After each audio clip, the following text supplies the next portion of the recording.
रूस और यूक्रेन की जंग अब उस स्थिति में पहुंच गई है जहां से रूसी राष्ट्रपति पुतिन यूरोप का जंग का विस्तार करने का प्लान बना रहे हैं।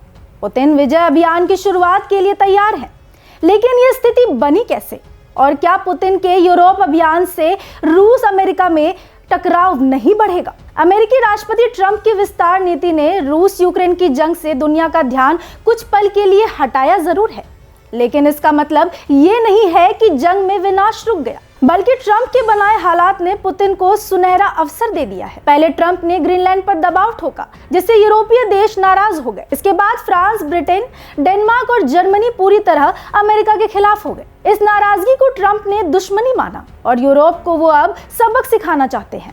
इसके लिए अमेरिका ने अपनी पूरी नीति दुश्मन से दोस्ती का सहारा लेना शुरू कर दिया है। इसके संकेत भी मिल रहे हैं। दावा है कि अमेरिका नाटो की 2 प्रमुख कमांड पोस्ट छोड़ने जा रहा है। ये पोस्ट इटली के नेपल्स और यूएस के नॉरफोक, जिसकी जिम्मेदारी यूरोप को सौंपने की तैयारी हो रही है। यानी अमेरिका ने यूरोप की सुरक्षा से अपना हाथ खींच लिया है। ऐसा इसलिए क्योंकि यूरोपीय देश अपनी सुरक्षा की जिम्मेदारी खुद उठाने का ऐलान पहले भी कर चुके हैं।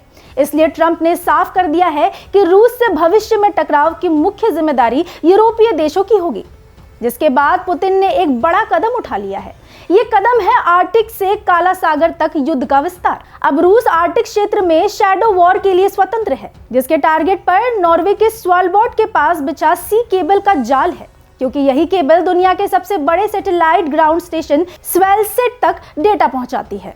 और इसे टारगेट करना रूस के लिए आसान इसलिए भी है क्योंकि ये केबल रूस के जल क्षेत्र के बहुत करीब से गुजरता है, जिन्हें ध्वस्त करना रूस के लिए आसान है।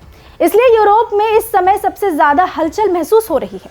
खबर है कि ईयू यूक्रेन को लेकर बड़ा राजनीतिक दांव चलने की तैयारी में है।